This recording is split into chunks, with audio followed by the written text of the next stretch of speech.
मैं ये जानना चाहूँगा, हमारे दर्शक भी जानना चाहेंगे कि श्री मल्होत्रा से श्री किशोरी बनने तक की यात्रा कैसी थी? और मेरे जीवन में बहुत सारे परिवर्तन आए, इसमें कोई भी संदेह नहीं है। तो मेरे घर में तो बचपन से आध्यात्मिक माहौल था, हमेशा से पूजा पाठ, सत्यनारायण जी की कथा होती थी।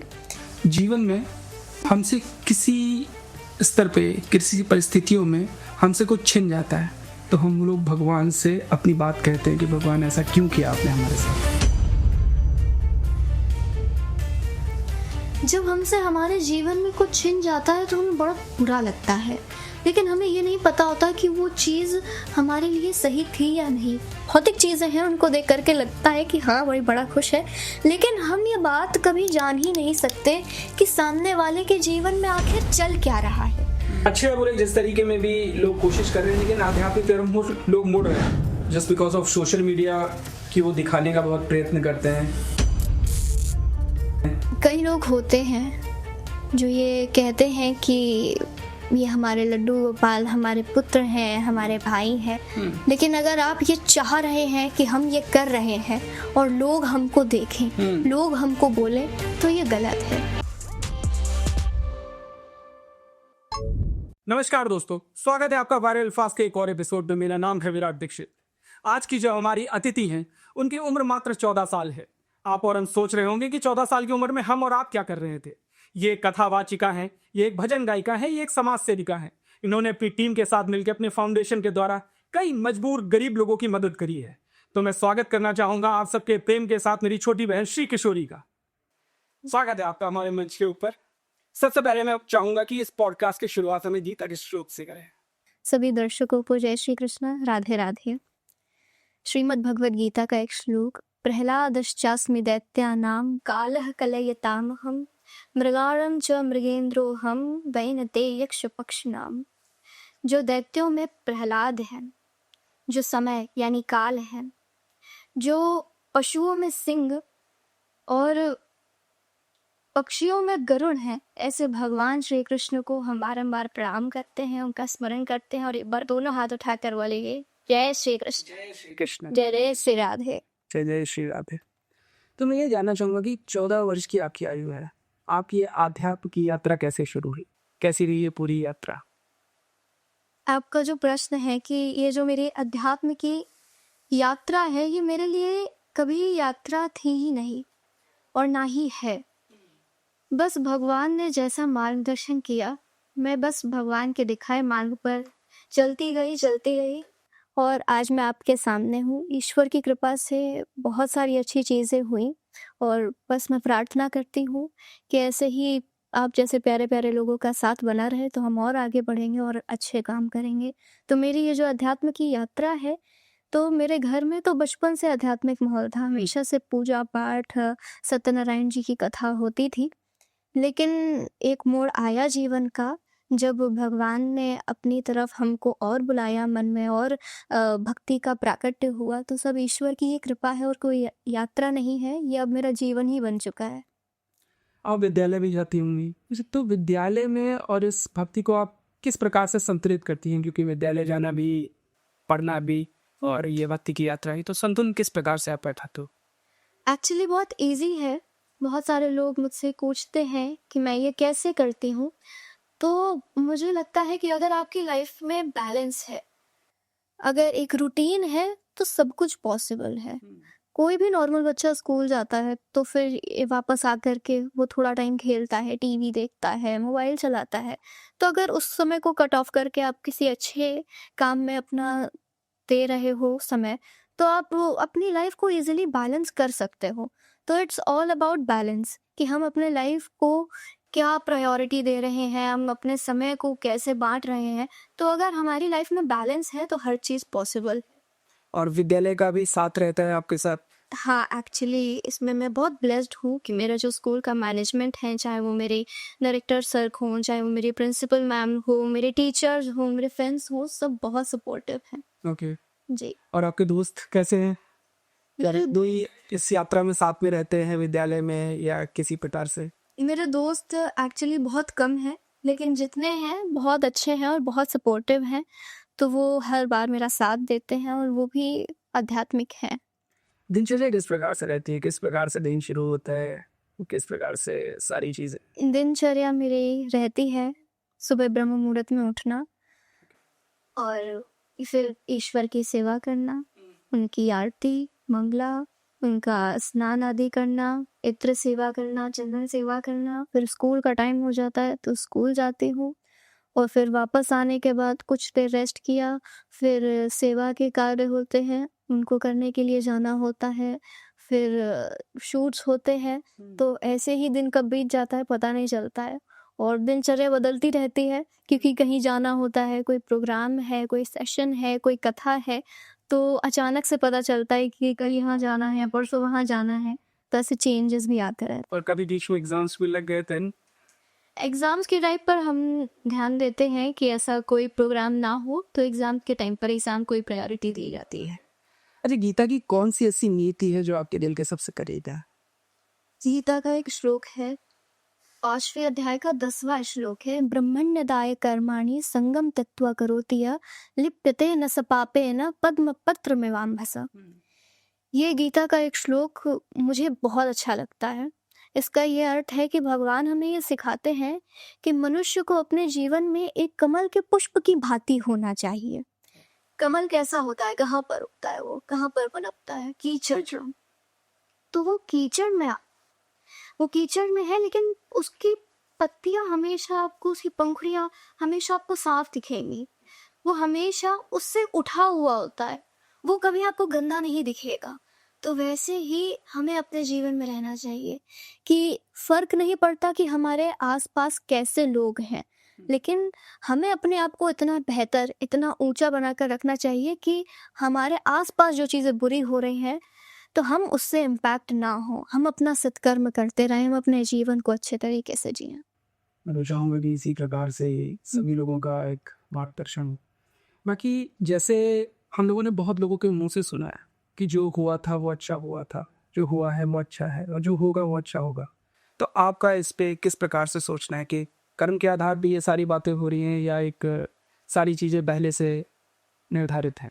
तो हमको हमेशा से ये सुनने को मिलता है कि जो हुआ अच्छा हुआ, जो हो रहा है अच्छा हो रहा है, जो होगा वो भी अच्छा होगा। तो एक बार की बात है, एक राजा थे, वो अपने मंत्री के साथ गए जंगल में तलवार का अभ्यास करने के लिए। तो जब वो अभ्यास कर रहे थे तो उनकी अपनी ही तलवार से उनकी उंगली कट गई। अब उनको बड़ा कष्ट हो रहा था, तो उनका मंत्री आकर के कहता है कि महाराज परेशान मत होइए, जो हुआ अच्छा हुआ। अब राजा बड़े परेशान कि एक तो मुझे दर्द हो रहा है, ऊपर से मेरा मंत्री कह रहा है कि जो हुआ अच्छा हुआ। तो वो खैर माफ कर देते हैं और उस बात को भूल जाते हैं। अब कुछ समय बीतता है तो उसी राजा के जो पुत्र होते हैं उनकी मृत्यु हो जाती है। अब फिर मंत्री आता है महाराज जी के पास और कहता है कि महाराज जी परेशान मत होइए, जो हो रहा है वो अच्छा हो रहा है। अब राजा पहले ही बड़े कष्ट में, ईड़ा में टूट चुके हैं, पुत्र खो दिया, तो उनको लगता है कि मेरे मंत्री को हो क्या गया है। वो कुछ कह नहीं पाते क्योंकि वो मंत्री भी उनका बड़ा खास होता है और वो पुत्र के जाने के शोक में इतना पहले ही दुखी होते हैं कि वो कुछ कह नहीं पाते। वो बस सिपाहियों को बुलाते और कहते हैं कि अब इसको जेल में डाल दो, इसको कारागार में डाल दो, अब इसके होश ठिकाने पर नहीं है। तो जेल में डाल दिया जाता है। अब कुछ समय और बीतता है तो राजा शिकार करने जाते हैं, तो अकेले जाते हैं। अब शिकार करने जाते हैं तो उनको कुछ लोग पकड़ लेते हैं बलि चढ़ाने के लिए। तो अब बलि चढ़ाने से पहले कोई व्यक्ति वहां पर खड़े होकर के देख रहा होता है कि उनकी उंगली में चोट लगी है। तो जब वो देखता है तो कहता है कि ये तो नियम है कि जिनका ऐसे उंगली में चोट हो या ऐसे हो तो हम बलि नहीं चढ़ा सकते, हमारे देवता रुष्ट हो जाएंगे। तो दूसरा व्यक्ति कहता है कि अरे चलो कोई बात नहीं, हम क्षमा मांग लेंगे, चलता है।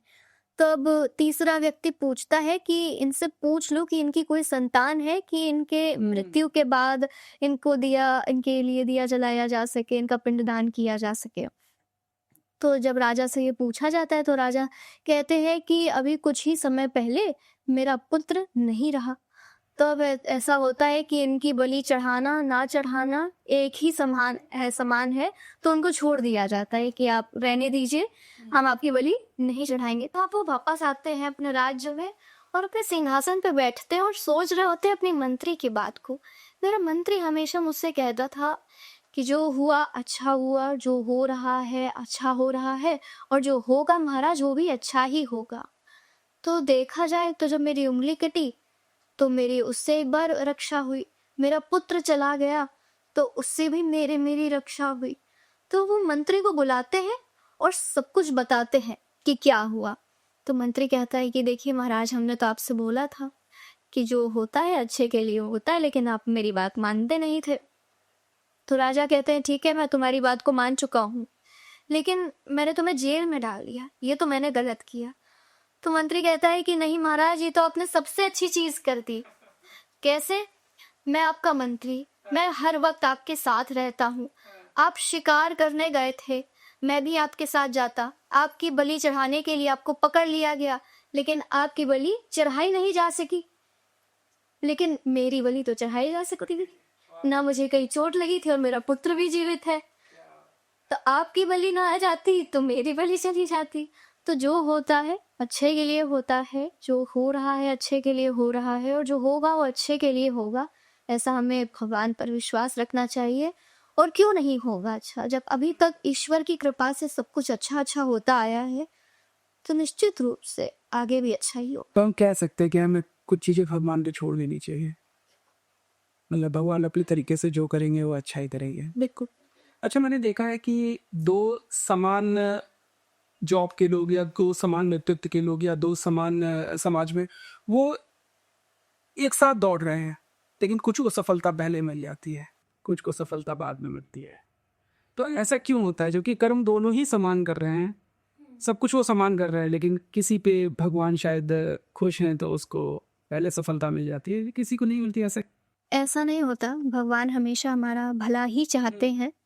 तो ऐसा नहीं होता कि भगवान अपने एक बच्चे को पहले कुछ दे दे और दूसरे को बाद में कुछ दे दे। उन्हें पता होता है कि किसको कितना देना है, किसके लिए कितना बेहतर है। मान लीजिए आपके 2 पुत्र हैं, मान लीजिए एक बड़ा है, मान लीजिए 20 साल का, और एक छोटा है 10 साल का। वो आपके पास 2 बैग्स हैं वो जो भारी हैं, एक ज़्यादा भारी है और एक थोड़ा लाइट वेटेड है। तो आप अपने दोनों पुत्रों में से कौन सा वाला किसको देंगी? जो बड़ा है उसको भारी देंगे और जो छोटा है उसको कम देंगे, क्योंकि आपको पता है कि किसकी क्या कैपेसिटी है। तो हर जीवात्मा का जो सफ़र है वो अलग होता है। तो भगवान ये जानते हैं कि हमें कौन से बच्चे को क्या देना है कि वो उतना संभाल पाए। तो किसी के जीवन में अगर किसी को सफलता मिल रही है तो वो उसके कर्मों के लिए, उसको उसकी मेहनत के हिसाब से मिल रहा है। हमें लगता है कि 2 लोग बराबर मेहनत कर रहे हैं, किसी को ज़्यादा मिल रहा है, किसी को कम मिल रहा है, और अगर हम यही सब सोचते रहेंगे कि हमने भी उतना ही किया, आपने भी उतना ही किया, तो कभी हम अपने जीवन में संतुष्ट और प्रसन्न हो ही नहीं पाएंगे। तो हमें कभी इस तरह से सोचना ही नहीं चाहिए। ऐसा भी तो लग सकता है कि भगवान शायद हमारी परीक्षा ले रहे हैं। हाँ, बिल्कुल हो सकता है। अगर हमको करीब समय भी नहीं मिल रहा तो भगवान शायद उससे और बेहतर के लिए हमको रख रहे हैं। इसलिए वो तो जी, शायद भी। बिल्कुल। तो कई बार हम लोगों ने देखा है कि समाज में भिन्न भिन्न प्रकार के धर्म और अधर्म में दोनों ही प्रकार के लोग पाए जाते हैं। कुछ मदिरा सेवन करते हुए, मांस सेवन करते हुए भी समाज में रह रहे हैं और एक भली भांति अपना जीवन यापन कर रहे हैं, वो खुश हैं। और एक व्यक्ति आप दूसरे ही तरफ देखो तो शायद वो धर्म के साथ है, सब चीज़ें कर रहा है, लेकिन वो शायद उस भू विलासिता के जीवन में संपन्न नहीं है। तो इसको आप किस तरीके से देखती हैं? जैसे आप कहना चाह रहे हैं कि जो पापी व्यक्ति है वो प्रसन्न है, उसे सफलता प्राप्त हो रही है।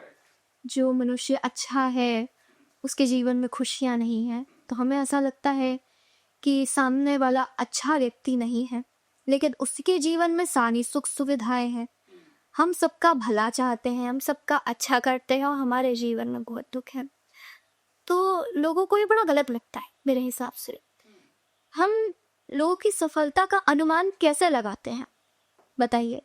भोग विलासिता के जीवन से जो जैसे संसाधन। अब किसी ने नया घर बना लिया तो हमको लगता है अरे इतना बुरा व्यक्ति है, इतना पाप करता है, लेकिन देखो घर बना रहा है। अरे देखो, उसके पास 3 कार्स पहले से थी, एक और ले आया। अरे बाप रे, इसके पास कितनी प्रॉपर्टीज है, ये बड़ा खुश होगा, बहुत पैसा आ रहा है। तो हम लोगों की ऐसे जो भौतिक चीजें हैं उनको देख करके लगता है कि हाँ भाई बड़ा खुश है, लेकिन हम ये बात कभी जान ही नहीं सकते कि सामने वाले के जीवन में आखिर चल क्या रहा है। ठीक है, हो सकता है कि वो व्यक्ति बहुत अमीर है, उसके पास बहुत सुख सुविधाएं हैं, वो बहुत बड़े घर में रहता है। हो सकता है वो उस बहुत बड़े घर में अकेला रहता हो सकता है कि वो उस बहुत बड़े घर में अकेला रहता हो, उसकी एक आवाज पर उसके 10 नौकर आ जाते हो, लेकिन उसकी खुद की संतान उसकी ना सुनती हो, तो क्या कष्ट होता होगा। हो सकता है उसके पास 10 गाड़ियां हो, वो जब चाहे जहां जाना चाहे जा सकता है, लेकिन उसके घुटनों में दर्द होता हो, उसका शरीर उसका साथ ना देता हो, तो कैसा लगता होगा। और वो व्यक्ति पापी है, अधर्मी है, उसका दुख तो इतना होगा कि वो उसके पास कोई है भी नहीं जिससे वो अपना दुख बांट सके। उसके पास तो भगवान भी नहीं है जिनके सामने वो रो सके।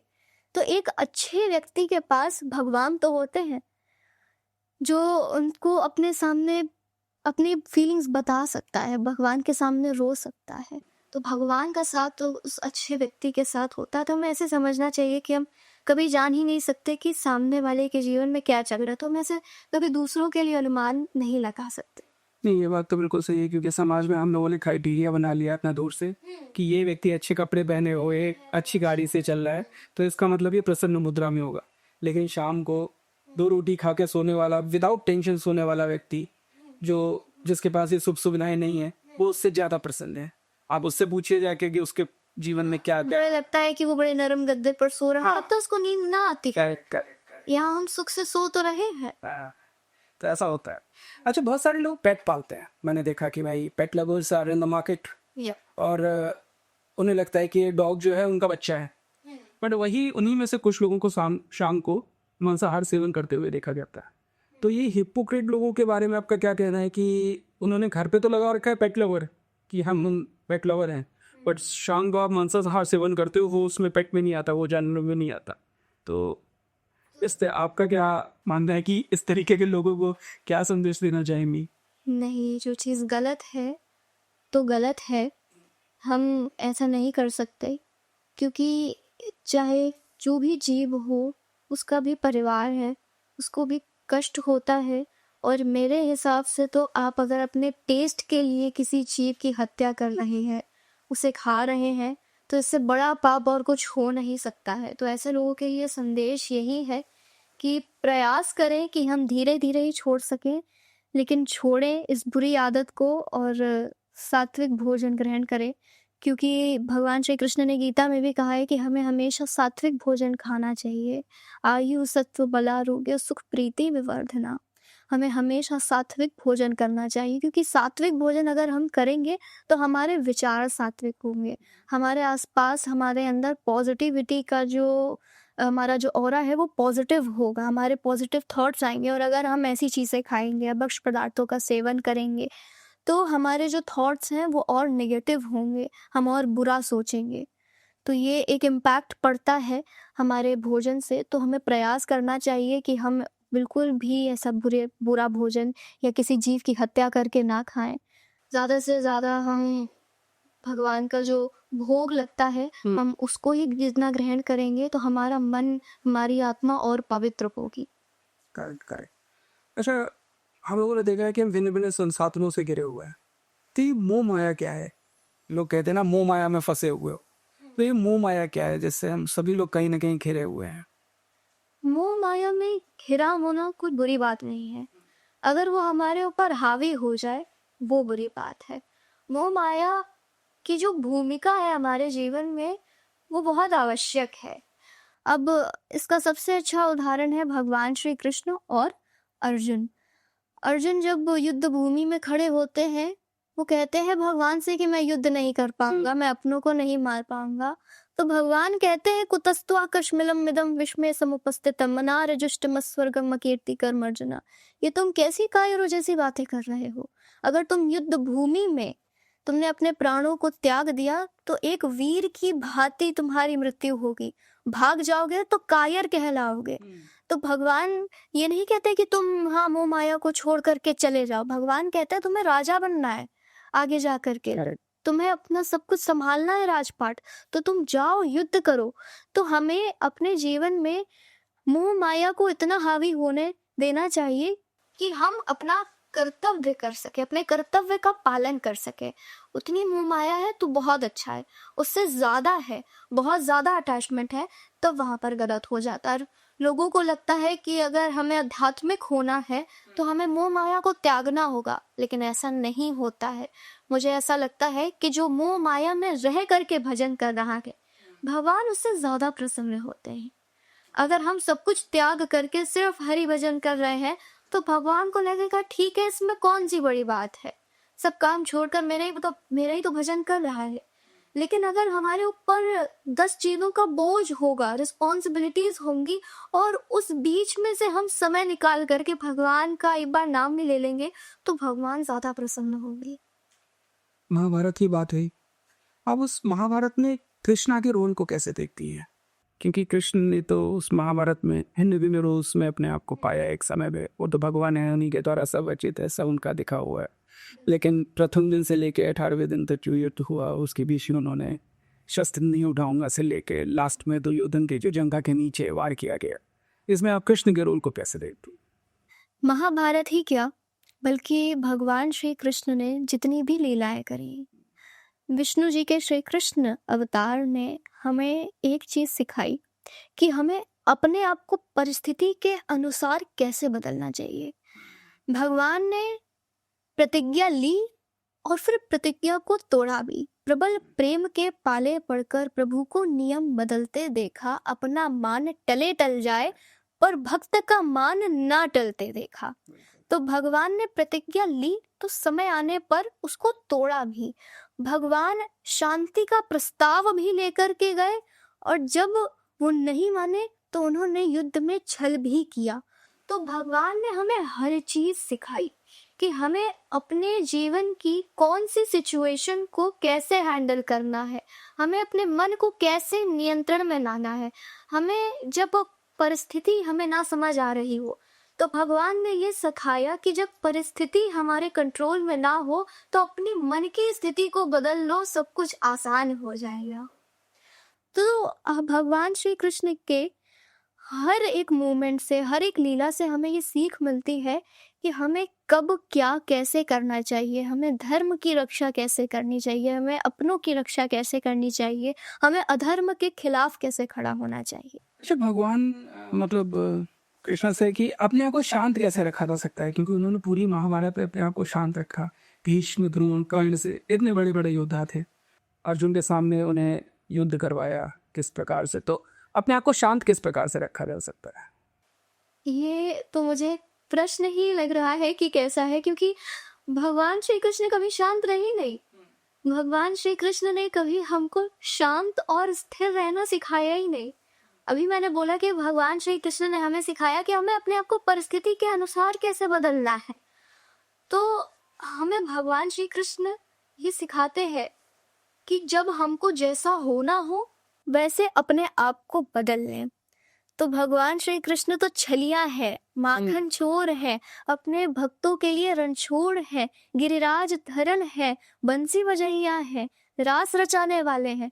तो भगवान श्री कृष्ण कभी हमको शांत और स्थिर रहना नहीं सिखाते हैं, हमको परिस्थिति के हिसाब से बदलना सिखाते हैं। जैसे जब हम लोग पूजा करते हैं तो पूजा करते समय हम लोगों का ध्यान बहुत भ्रमित रहता है, ध्यान केंद्रित नहीं रहता है। तो ध्यान किस प्रकार से लगाया जा सकता है कि हम लोग एक तरीके से कंसंट्रेटेड होकर पूजा कर सके? देखिए, ये बात बहुत स्वाभाविक है कि जब हम ध्यान करने बैठते हैं या जब भगवान की पूजा करने बैठते हैं तो नेगेटिव थॉट्स आते हैं। शुरुआत में ज़्यादा आते हैं और फिर वो समय के साथ कम होते चले जाते हैं। अब दूध में आपसे कोई कहे कि हमको माखन दिखाओ, तो आप कैसे दिखाएंगे? नहीं दिखा पाएंगे। लेकिन अगर आपसे कोई पूछेगा कि माखन कहाँ से आता है, तो आप क्या बोलेंगे? दूध से आता है। तो जब हम दूध को मथते हैं तब उसमें से मक्खन आता है। तो वैसे ही ध्यान है, भगवान की पूजा है, नाम जप है, तो उस समय हमारी आत्मा का मंथन हो रहा होता है। तो जब आत्मा का मंथन हो रहा होता है तब हमारे अंदर से बुरी बुरी चीजें निकलती हैं और पॉजिटिव चीजें हमारे अंदर आती हैं। ओके। तो जो हमारे अंदर विचार आते हैं वो कोई बुरी बात नहीं है, वो हमारे अंदर से जा रहे हैं, ये अच्छी बात है। हमारी आत्मा का मंथन हो रहा है और हम एक और बेटर फॉर्म में आएंगे उसके बाद। तो ये सोच करके हमें कभी अवॉइड नहीं करना चाहिए कि अरे पूजा करने बैठेंगे, ध्यान करने बैठेंगे तो और नेगेटिव विचार आएंगे। अच्छा, जैसे कुछ लोग मंत्रोच्चाप करते हैं, कुछ लोग जाप करते हैं, तो इसमें अंतर क्या होता है? मतलब मंत्रोच्चार और नाम जप में क्या डिफरेंस है? मंत्र का उच्चारण और नाम का उच्चारण, जैसे जब कोई दीक्षा लेता है अपने गुरु से तो उनका मंत्र अलग होता है, उसके अलग नियम होते हैं। अगर आपको अपने गुरु जी का मंत्र जाप करना है तो आपको हर चीज़ का ध्यान रखना होगा, आपको आसन पे बैठना होगा और जब जितनी देर आप भजन करेंगे, जितनी देर आप नाम जप करेंगे तो आपको माला चाहिए होगी, आपको गौमुखी चाहिए होगी, तो उसके बहुत नियम होते हैं।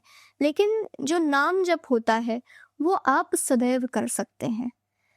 जैसे हम जो कुछ भी काम कर रहे हैं, तुम जय श्रीमन नारायण कह रहे हैं, जय श्री राधे कह रहे हैं, हरे कृष्णा कह रहे हैं, तो ये नाम जप है। और जब हम गुरु जी के द्वारा लिया गया मंत्र लेते हैं उसे, तो जब हम उसे जाप करते हैं तो उसमें नियम होते हैं। तो बस अंतर इतना ही है और दोनों का लक्ष्य उद्देश्य एक ही है, ईश्वर की प्राप्ति करना। तो आपको जो सही लगे, आप जो जिससे ज़्यादा कनेक्टेड फील कर सके तो इंसान को वही करना चाहिए। अच्छा, महाभारत की बात हो रही थी, तो महाभारत में मुझे ऐसा लगता है कि हर कैरेक्टर जो है वो ग्रे शेड कैरेक्टर है। मतलब आपको एक ही समय तो अच्छा भी लगेगा और फिर एक ही समय आप बोलोगे कि यार विरोध किया।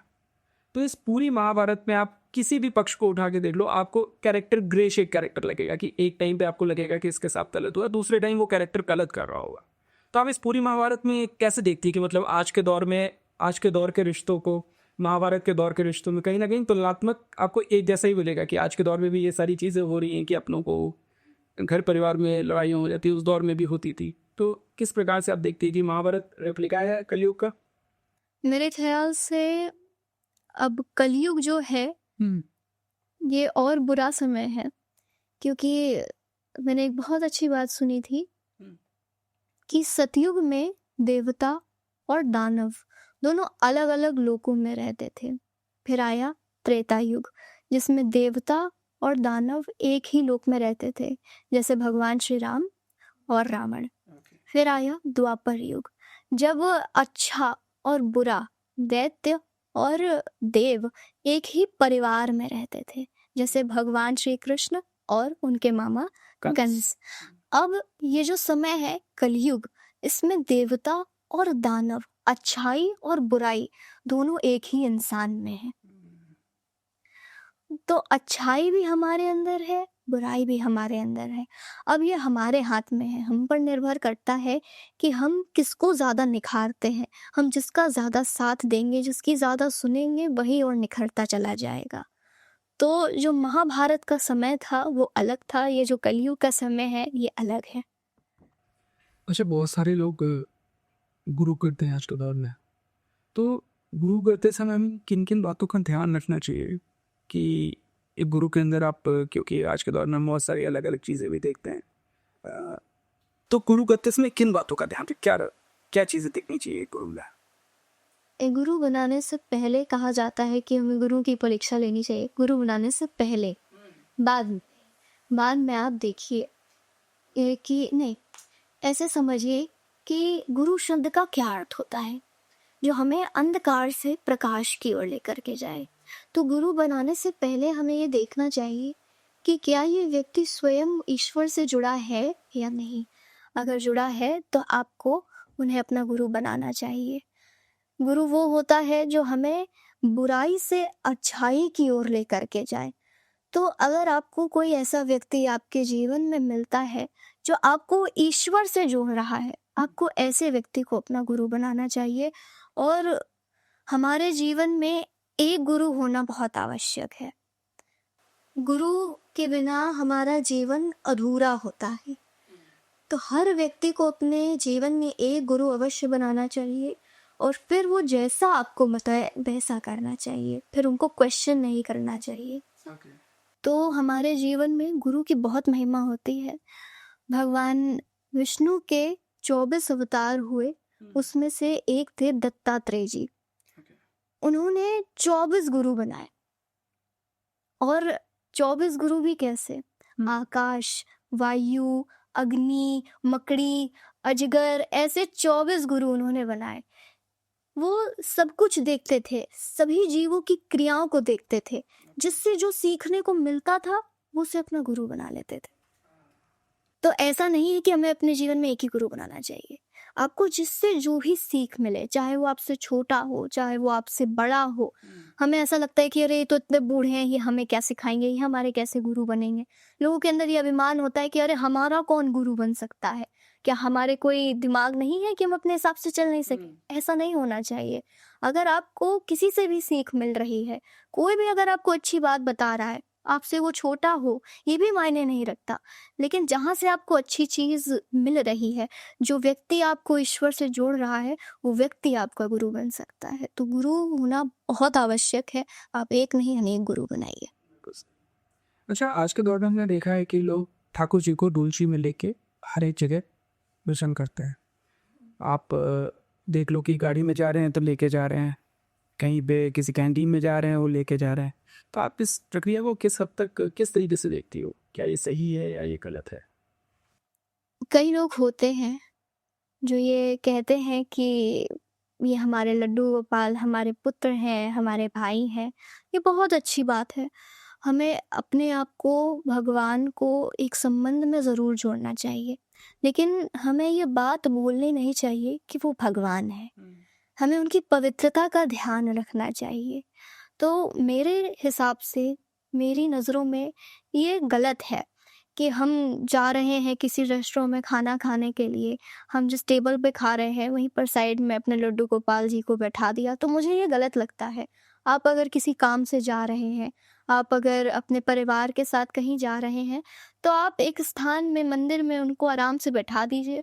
उनको बता कर आइए कि गोपाल जी हम यहाँ पर जा रहे हैं, हम इनसे मिलने वाले हैं, हमारी ये मीटिंग है, हमारा काम सफल हो, आप अपना ध्यान रखिएगा। उनके लिए भोग रख दीजिए, उनके लिए आप उनकी जो सुख सुविधाएं की आप जो भी उनकी व्यवस्था कर सकते हैं आप उनको बता करके जाइए। लेकिन उनको साथ लेकर के जाना, फिर उनको जगह जगह पर रखना, ये गलत है। मेरे हिसाब से आपको भगवान है वो, तो उनको उनकी पवित्रता का ध्यान रखना चाहिए। बिल्कुल सही। मुझे तो इन सारी चीज़ों में कहीं ना कहीं एक सोशल मीडिया का भी, बिकॉज सोशल मीडिया में भी इस समय आध्यात्म को बहुत ज़्यादा अच्छे या बुरे जिस तरीके में भी लोग कोशिश कर रहे हैं, लेकिन आध्यात्मिक की तरफ लोग मुड़ रहे हैं just because of social media की वो दिखाने का बहुत प्रयत्न करते हैं। बहुत सारे लोगों को हमने देखा है कि मतलब एक ओवर जाते हैं वो just because of social media. तो इज इट करेक्ट और इज इट रॉन्ग? अगर आप सच में भक्ति भावना से कर रहे हैं तो भगवान प्रसन्न होंगे। लेकिन अगर आप ये चाह रहे हैं कि हम ये कर रहे हैं और लोग हमको देखें, लोग हमको बोले, तो ये गलत है। तो अगर आपका सच में हृदय कह रहा है कुछ करने को भगवान के लिए, तो आप उसे ज़रूर करें। लेकिन अगर आपका हृदय कह रहा है कि नहीं हम ये दूसरों को दिखाने के लिए कर रहे हैं, तो ये बात गलत हो जाती है। कभी एक ऐसा समय आता है कि हम लोग किसी परिस्थिति में फंसे होते हैं और भगवान को याद कर रहे होते हैं कि भगवान आएंगे हमको बचाने। इस प्रकार से आप कैसे देखती हैं? मतलब हम लोग को भगवान के ऊपर बहुत ज़्यादा आश्रित हैं हम लोग कि हाँ जो भी अवस्था है इससे भगवान हमें निकाल लेंगे। बिल्कुल बिल्कुल विश्वास होना चाहिए, और हमें जितना विश्वास होगा भगवान को भी उतना अच्छा लगेगा कि मेरा भक्त मुझ पर इतना विश्वास करता है, तो वो कभी हमारा विश्वास टूटने नहीं देंगे। भगवान अपने भक्त के लिए खंभा फाड़कर प्रकट हो सकते हैं, तो हमें बचाने के लिए क्यों नहीं आ सकते हैं। बड़ी प्यारी लाइंस हैं। साधिकार प्रेम से लिखेगी पत्र रुक्मणी, तो जानती है रुक्मणी कि कृष्ण स्वयं आएंगे। आएंगे जो कृष्ण साथ पार्थ के, तो पार्थ को है ज्ञात साथ कृष्ण के, वो युद्ध जीत जाएंगे। जाएंगे जो कृष्ण क्रोध से भरी सभा से, फिर सभा को है पता कि अब देव क्या बचाएंगे। बचाएंगे ये जानती है द्रौपदी पुकारती, कि कोई आए या ना आए किंतु कृष्ण स्वयं आएंगे। तो अगर हमें वो विश्वास है कि चाहे जो कुछ भी हो जाए, चाहे परिस्थिति कितनी भी बुरी क्यों ना हो, कृष्ण आएंगे, तो कृष्ण हमारा विश्वास तोड़ेंगे नहीं, तो जरूर आएंगे। जीवन में हमसे किसी स्तर पे, किसी परिस्थितियों में हमसे कुछ छिन जाता है, तो हम लोग भगवान से अपनी बात कहते हैं कि भगवान ऐसा क्यों किया आपने हमारे साथ। तो आप इस पूरी उसको कैसे देखते हैं?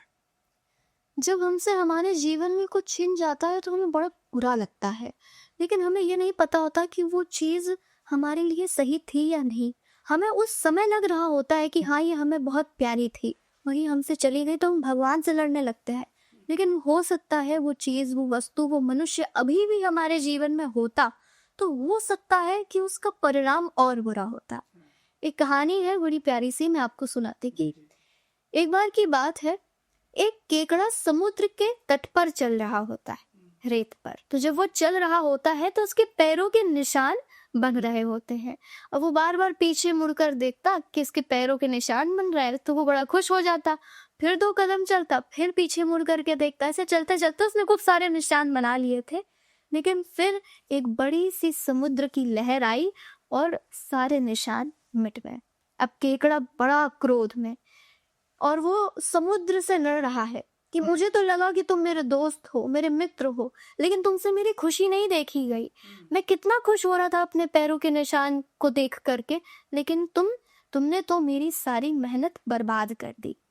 तो समुद्र कहता है कि मुझ पर तुम चिल्ला बाद में लेना, गुस्सा बाद में कर लेना, लेकिन पहले ये सुनो तो कि मैंने ऐसा क्यों किया। तो केकड़ा कहता है कि ठीक है, चलो बोलो, बताओ क्यों किया। तो समुद्र की लहर कहती है कि पीछे से एक व्यक्ति आ रहा है जो केकड़ों को पकड़ रहा है, और वो उनकी पहचान उनके पैरों के निशान से कर रहा है। तुम मेरे मित्र हो, तुम मेरे लिए बहुत प्रिय हो, मैं नहीं चाहता था कि तुम भी पकड़ लिए जाओ, तो मैंने तुमको बचाने के लिए तुम्हारे सारे पैरों के निशानों को मिटा दिया। तो जब हमसे कुछ छिन जाता है तो लगता है कि अरे ये क्या हो गया, कितनी मेहनत से हमने ये पाया था, हमें ये चीज़ कितनी प्यारी थी। लेकिन अगर वो हमसे छिन रहा है तो ये बस विश्वास रखिए कि हमसे जो छिना है उससे कई गुना ज़्यादा बेहतर हमें वापस भी मिलेगा। बिल्कुल सही, बहुत प्यारी ये बात थी। अच्छा, हम दोनों लोग कानपुर से हैं। जी, कैसा है कानपुर आध्यात्मिक नज़रों में, आपकी नज़रों में कैसा है कानपुर? मेरे लिए तो मेरा कानपुर बहुत प्यारा है। मुझे कानपुर से पर्सनली भी बहुत प्यार है, बहुत अटैचमेंट है। मेरा जन्म यही हुआ, मेरा पूरा परिवार यही है, और आध्यात्मिक नज़रों से कानपुर बहुत अच्छा है। बिठूर की तरफ रामायण से जुड़ी बहुत सारी चीज़ें हैं, वाल्मीकि का आश्रम है, सीता कुंड है, और सबसे बड़ी बात स्वयं भगवान श्री राम, उनके पुत्र लवकुश, उनका जन्म स्थान है कानपुर, और परमठ मंदिर है, बहुत सारे शिव भक्त है, पनकी मंदिर है। और जब जब मैं मंदिरों में जाती हूँ दर्शन करने के लिए, तो हर बार भक्तों की संख्या बढ़ी हुई दिखती है। मुझे देखकर बड़ा आनंद आता है, और अब तो कानपुर बहुत आगे भी बढ़ रहा है, मुझे बहुत अच्छा लगता है। बहुत मतलब कानपुर का एक अपना विशेष स्थान है कि यहाँ पे आप आए, यहाँ पे एक अलग प्रेम मिलेगा आपको। सावन का महीना चल रहा है, आप खेरेश्वर से लेके परमठ तक चले जाएं, आपको एक अलग प्रकार का भक्ति का एक आनंद मिलेगा। अच्छा, श्री किशोरी ट्रस्ट रन होता है, कुछ हमारे दर्शक जानना चाहते हैं कि कैसे, क्या है श्री किशोरी ट्रस्ट, क्या क्या चीजें होती हैं इसमें, कुछ इस विषय में प्रकाश डालिए। देखिए, श्री किशोरी ट्रस्ट सिर्फ और सिर्फ एक माध्यम है ज़रूरतमंदों की सेवा करने का। बहुत सारे लोग हमसे जुड़े हैं जो बिल्कुल मेरा परिवार हैं, जो हर कदम कदम पर मेरा साथ देते हैं। छोटी सी भोजन सेवा से हमने ये काम शुरू किया था, अब वो भोजन सेवा बहुत बड़ी हो चुकी है। प्रतिदिन सैकड़ों लोगों को भोजन कराया जाता है। और उसी के साथ अब हमारा एक वृद्धाश्रम भी है, जहाँ पर बुजुर्गों की और वृद्ध माताओं की सेवा होती है। वहीं पर निःशुल्क बच्चों की पढ़ाई होती है, जैसे गुरुकुल में होती है। उनको जैसे गुरुकुल में बच्चों को पढ़ाया जाता है, अपने धर्म ग्रंथों के बारे में बताया जाता है, वो शिक्षा होती है। और जो ज़रूरतमंद होते हैं, जिन्हें व्हीलचेयर की ज़रूरत होती है या किसी भी प्रकार की आवश्यकता होती है, तो हम उनकी सेवा करते हैं। कोई बीमार होता है तो उनकी मेडिकल हेल्प करते हैं। तो ऐसे बहुत सारे सेवा के कार्य हैं जो इस ट्रस्ट के द्वारा किए जा रहे हैं, और सब कुछ ईश्वर की कृपा से और इस परिवार के सदस्यों से हो रहा है जो हमसे जुड़े हैं। तो श्री किशोरी ट्रस्ट में बस एक चीज़ हो रही है, वो है सेवा। और मैं ईश्वर से प्रार्थना करती हूँ कि बस ये ऐसे ही निरंतर होती रहे और दिन प्रतिदिन बढ़ती रहे। मैं स्वयं से मतलब मैंने ये चीज़ें देखी हैं और एनालाइज करी हैं। हम तो चाहेंगे कि भविष्य में ये सारी चीज़ें और उत्थान करें, समाज में किसी भी प्रकार से अगर हम समाज की सेवा कर सकते हैं, हमें ज़्यादा से ज़्यादा करनी चाहिए। मैं भगवान से चाहूँगा कि ये और ऊंचाइयों तक जाए और लोगों को इसके माध्यम से जुड़ा हो। अच्छा, निर्जला एकादशी व्रत की महिमा क्या होती है? निर्जला एकादशी व्रत की बहुत महिमा है। सारी एकादशी बहुत महत्वपूर्ण होती हैं, लेकिन निर्जला एकादशी विशेष है। इसकी कथा है, मैं आपको सुनाऊं? हाँ, बिल्कुल। तो एक बार की बात है, भीम जाते हैं वेद व्यास जी के पास और उनसे कहते हैं कि मेरे परिवार में सब लोग एकादशी का व्रत रखते हैं। महीने में 2 एकादशी आती है। मेरे भाई, मेरी पत्नी, मेरी माता सब व्रत रखते हैं और सब मुझसे भी कहते हैं कि तुम भी व्रत रखा करो। लेकिन मैं एक पहर भूखा नहीं रह पाता। एक दिन तो बहुत बड़ी बात हो जाएगी मेरे लिए। तो हे महर्षि, आप मुझे कोई एक ऐसा उपाय बताएं कि मुझे व्रत भी ना रखना पड़े और मुझे इसका फल भी प्राप्त हो जाए। तो वेदव्यास जी मुस्कुराते और कहते हैं कि ऐसा तो कोई उपाय नहीं है कि तुम व्रत भी ना रखो और फल भी प्राप्त हो जाए। लेकिन हाँ, एक ऐसी एकादशी है जिसका यदि तुमने श्रद्धा भक्ति पूर्वक पालन कर लिया तो साल में 24 एकादशी होती है। तो उस एकमात्र एकादशी का पालन करने से समस्त 24 एकादशियों का फल प्राप्त हो जाएगा। उस एकादशी का नाम है निर्जला एकादशी।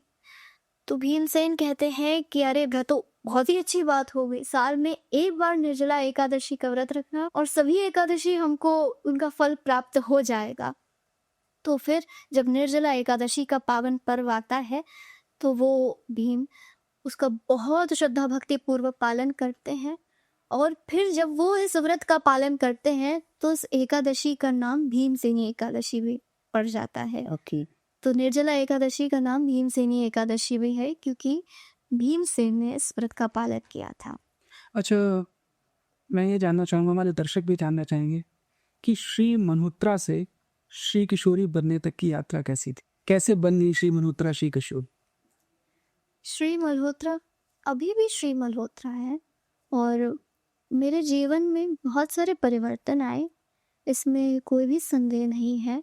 और मेरा बस जीवन में ये एक चेंज आया है कि ईश्वर की भक्ति और ज़रूरतमंदों की सेवा बढ़ चुकी है। तो बस जीवन में इतना ही परिवर्तन आया, और जब ये चीज़ें और आगे बढ़ने लगी और अच्छी होने लगी तो धीरे धीरे लाइफ कब और ज़्यादा परिवर्तित होने लगी ये पता ही नहीं चला। तो ऐसा कोई नहीं है कि मैं श्री मल्होत्रा से श्री किशोरी बन गई। मैं जो थी मैं बिल्कुल वैसी ही हूँ, और मुझे बहुत अच्छा लगता है कि मैं किसी की मदद कर पाती हूँ, और भगवान ने मुझे इतना सामर्थ्यवान बनाया कि मुझे लगता है कि मैं किसी की मदद करना चाहती हूँ तो मैं उसकी मदद कर सकती हूँ। बहुत सारे बच्चों से मैं ऐसे मिली हूँ जिनके माता पिता इतने सामर्थ्यवान नहीं होते कि वो अपने बच्चों को पढ़ा सकें, तो हमारे ट्रस्ट के द्वारा हम उन्हें स्कूल भेजते हैं, उन्हें पढ़ाते हैं और ऐसे बहुत सारे बच्चों को हम स्कूल भेजते हैं। तो मैं अपने आप को बहुत सौभाग्यशाली मानती हूँ कि भगवान ने मुझे ये अवसर दिया कि मैं लोगों की सेवा कर सकूँ, मैं उनकी भक्ति कर सकूँ, मैं उनकी पूजा कर सकूँ। ये सौभाग्य सबको नहीं मिलता। तो ये कोई जर्नी नहीं थी, कोई सफ़र नहीं था जैसे आपने शुरुआत में पूछा। ये बस होता चला गया और हम करते चले गए। मैंने कमेंट सेक्शन देखा आपका। कमेंट सेक्शन में ट्रोलर्स खैर हर जगह हैं, बट उसमें मैंने देखा कि जैसे जो आपसी उम्र से बड़े लोग हैं वो आपके चरण स्पर्श करते हैं, आके पैर छूते हैं आके, और इस तरीके के कमेंट्स मैंने काफ़ी देखे। तो आप इस तरीके की चीज़ों को कैसे हैंडल करते हो, क्या है ये? देखिए, अगर आप मेरा पर्सनल पर्सपेक्टिव पूछें तो मुझे पर्सनली अच्छा नहीं लगता कि कोई मेरे पैर आकर के छू रहा है। मैं लोगों को मना करती हूँ, मैं जितना मना कर सकती हूँ मैं उतना करती हूँ, मैं उन्हें बोलती हूँ, रोकती हूँ।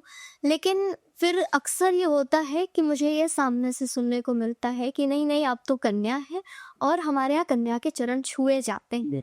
तो मैं उन्हें रोक नहीं पाती। तो मैं कभी किसी को नहीं कहती कि आप आइए मेरे चरण स्पर्श करिए, ये मेरी तरफ से कभी नहीं होता और मुझे अच्छा नहीं लगता। लेकिन जो भी आता है और यदि वो ये कहने के बाद मेरे चरण स्पर्श करता है तो मैं ईश्वर से मन में प्रार्थना करती हूँ कि ये मुझे इतना प्यार दे रहे हैं, इतना सम्मान दे रहे हैं, हे ईश्वर आप इनके जीवन के सभी कष्टों को ख़त्म करिएगा, इन पर अपनी कृपा बनाए रखिएगा। तो ये ऐसा ही है।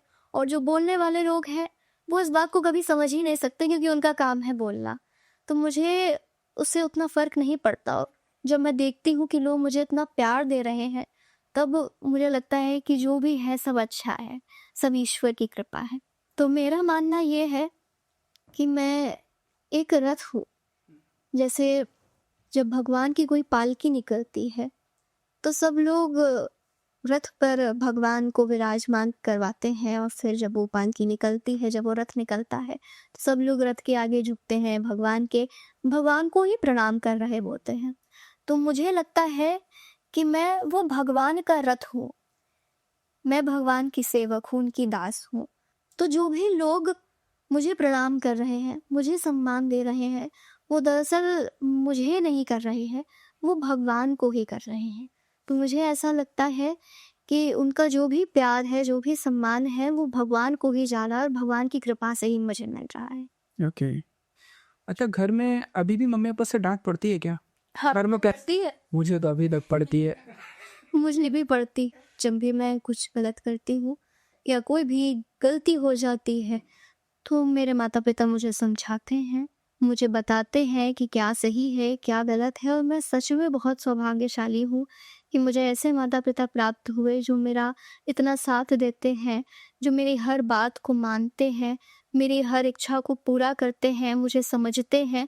तो मैं तो बहुत सौभाग्यशाली हूँ और मैं ईश्वर से प्रार्थना करती हूँ कि अगर मुझे अगला जन्म मिले तो मुझे मेरे माँ बाप यही वापस मिले और हर किसी को ऐसे माता पिता मिले।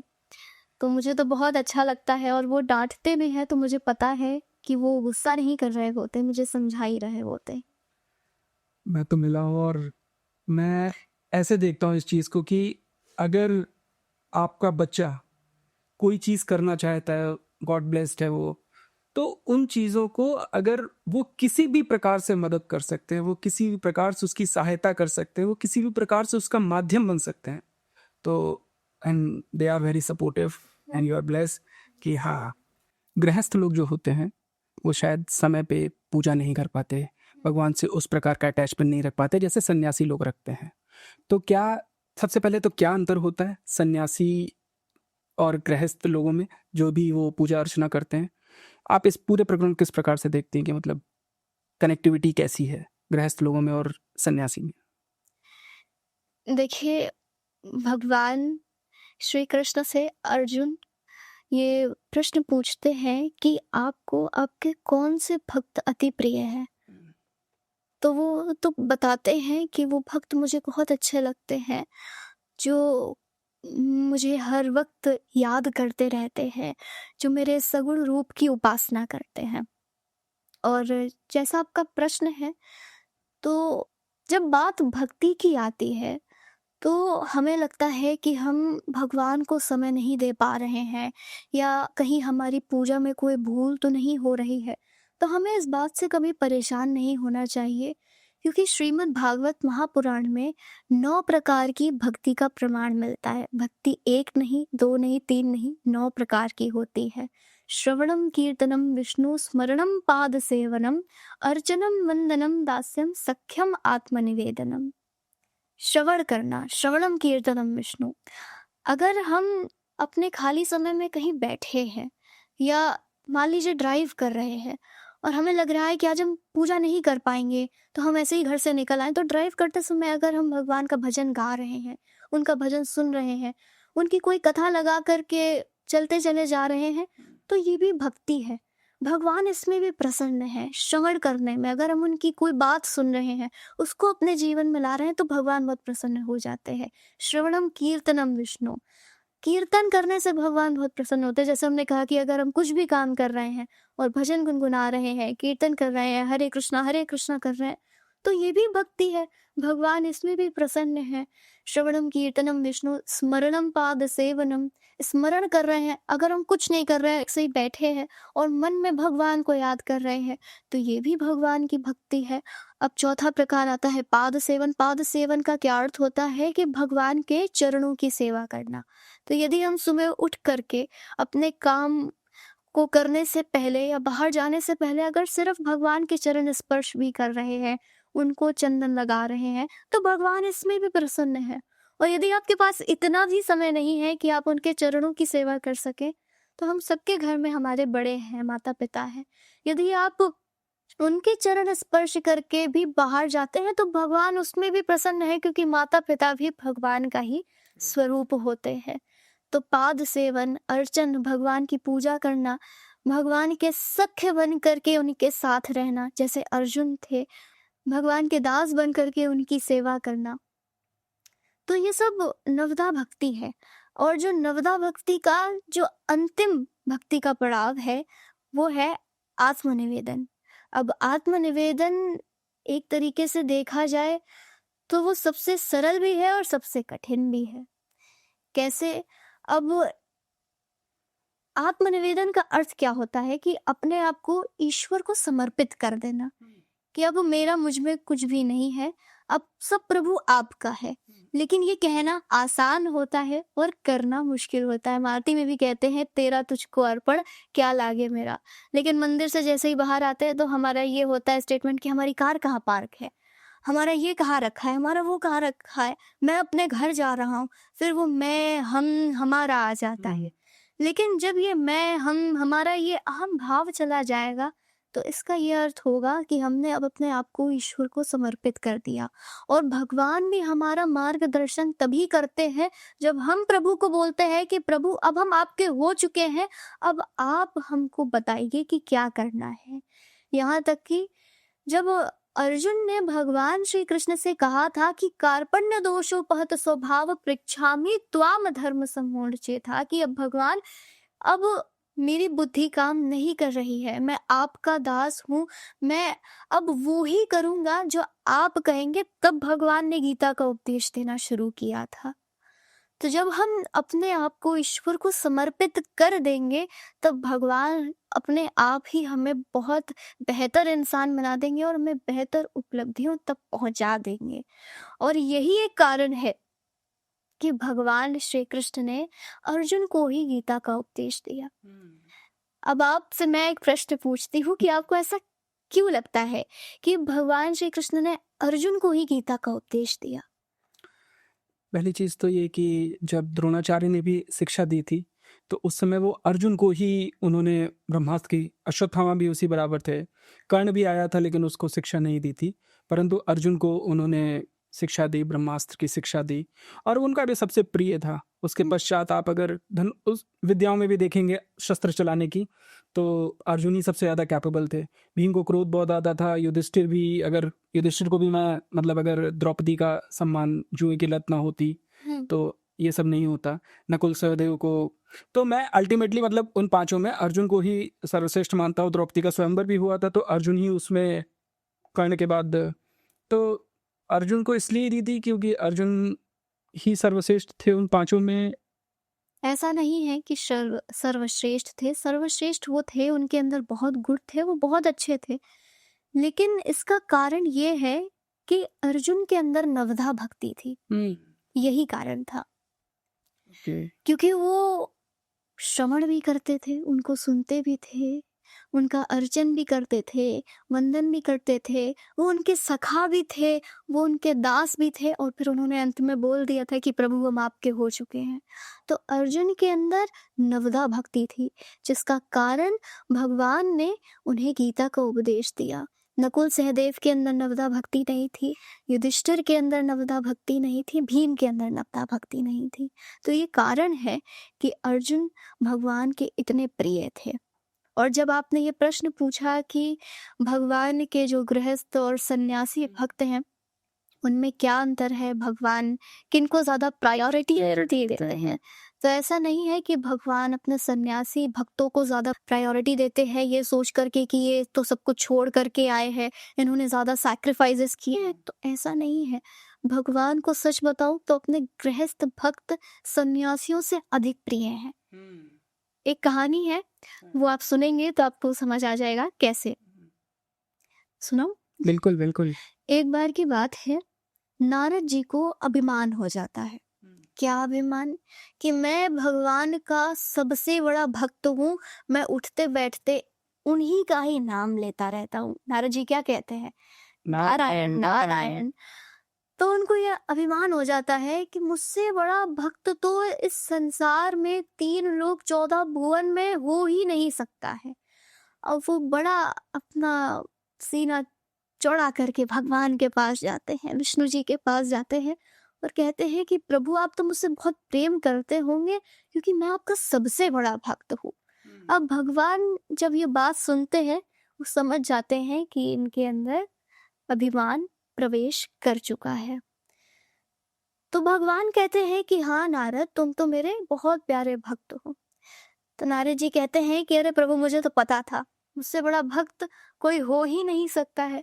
मैं उठता बैठता सोता जागता सिर्फ आपका ही नाम लेता हूँ, नारायण नारायण। मुझसे ज्यादा तो कोई आपका बड़ा भक्त हो ही नहीं सकता है और आपको कोई प्रिय होगा भी नहीं। तो भगवान कहते हैं कि नहीं नहीं, पृथ्वी पर एक है मेरा भक्त, वो तुमसे भी बड़ा भक्त है। अब नारद जी जैसे ही ये सुनते हैं तो उनके अभिमान को ठेस पहुंच जाती है। तो नारद जी कहते हैं ऐसा कौन सा भक्त है जो आपको मुझसे भी ज्यादा श्रेष्ठ लगता है, मुझे उससे मिलना है। तो भगवान कहते हैं ठीक है, पृथ्वी पर जाओ, एक कुम्हार है, वो मुझे बहुत प्रिय है और मेरा बहुत बड़ा भक्त है, मैं सबसे ज्यादा प्यार उससे करता हूँ। तुम्हारा मन है उससे मिलने का, जाओ मिलो। तो नारद जी कहते हैं कि ठीक है, मैं मिल करके आता हूँ। तो नारद जी चुप करके उस कुम्हार को देख रहे होते हैं। वो बड़े प्रेम से अपने मिट्टी के बर्तन बना रहा होता है और बर्तन बनाते बनाते वो नारायण नारायण नारायण भजन कर रहा होता है। नारद जी कुछ देर तक तो देखते रहते हैं, फिर सोचते हैं कि इस कुम्हार में ऐसी क्या बात है कि भगवान इसकी तारीफ कर रहे थे, मुझसे बड़ा इसको मानते हैं। तो नारद जी जाते हैं बड़े क्रोध में उसके पास और कहते हैं कि क्यों कुम्हार, तुम नारायण के भक्त हो? तो पहले तो वो नारद जी को देख करके बड़ा प्रसन्न हो जाता है, उन्हें प्रणाम करता है और कहता है कि हाँ, ईश्वर की कृपा से मेरे मन में भक्ति है और मैं दिन भर उनका नाम लेता हूँ, उनका स्मरण करता हूँ और जब भी अपना कोई भी काम करता हूँ तो उनको याद करना नहीं भूलता हूँ। तो नारद जी कहते हैं कि अच्छा ठीक है, अच्छी बात है, लेकिन तुम मुझसे बड़े तो भक्त हो नहीं सकते, मैं तो सबसे बड़ा भक्त हूँ। अब जैसे ही नारद जी ये कह देते हैं तो कुम्हार को भी ये बात समझ आ जाती है कि नारद जी को अभिमान हो चुका है।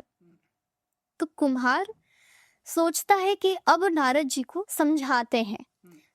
तो कुम्हार कहता है कि नारद जी, मुझे नहीं लगता कि आप मुझसे बड़े भक्त हैं। तो नारद जी और क्रोधित हो जाते हैं।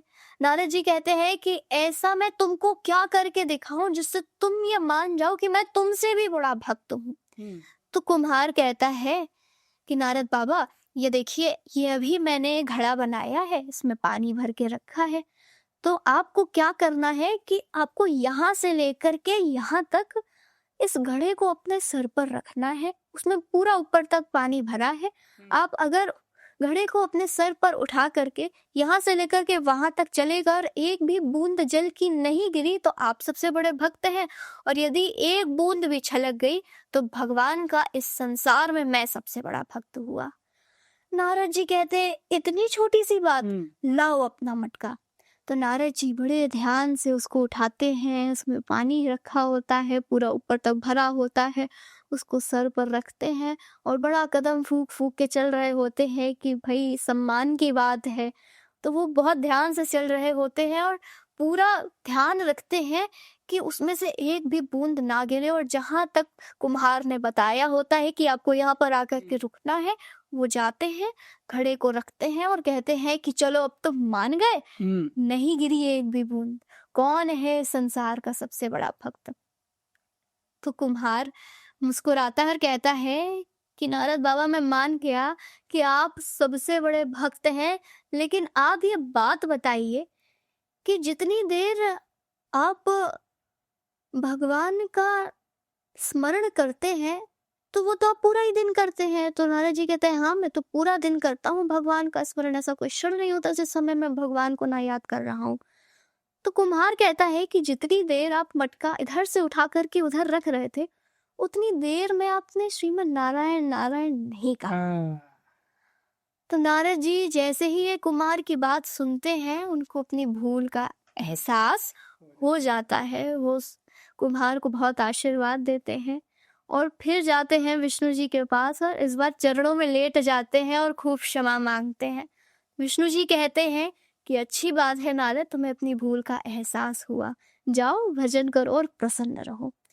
तो हमें इस बात से पता चलता है कि भगवान को अपने गृहस्थ भक्त बहुत प्रिय होते हैं, और उसका कारण ये है कि उनके पास बहुत सारा काम पहले से ही करने को होता है। सन्यासियों के पास एक ही जिम्मेदारी होती है, एक ही कर्म होता है, एक ही कर्तव्य होता है कि वो भगवान का स्मरण करते हैं, साधना करते हैं। लेकिन जब बात आती है गृहस्थों की, तो उन पर अपने काम का बोझ होता है, अपने परिवार की रिस्पॉन्सिबिलिटी होती है, और फिर जब वो उन सब चीज़ों से थोड़ा मोह माया से अलग हो करके भगवान के लिए समय निकालते हैं, तो भगवान को लगता है ये भक्त कितना प्यारा है, इसके पास कितनी कठिनाइयां हैं, लेकिन ये तब भी मुझे याद कर रहा है। तो भगवान को अपने गृहस्थ भक्त सन्यासियों से अधिक प्रिय होते हैं। वाह, क्या बात है, कितना प्यारा आपने समझाया। और थैंक यू सो मच, आप वायरल फास्ट के मंच पे आए, आपने अपना समय दिया। Thank you so much. अगर आप भी यहाँ तक पहुँचे हैं, आपने इस पॉडकास्ट को पूरा सुना है, तो अपने दोस्तों के साथ शेयर करें, चैनल को लाइक करें, सब्सक्राइब करें, कमेंट करें और इंस्टाग्राम पे जाएं, इंस्टाग्राम पे भी प्यार दिखाएं। Thank you so much everyone.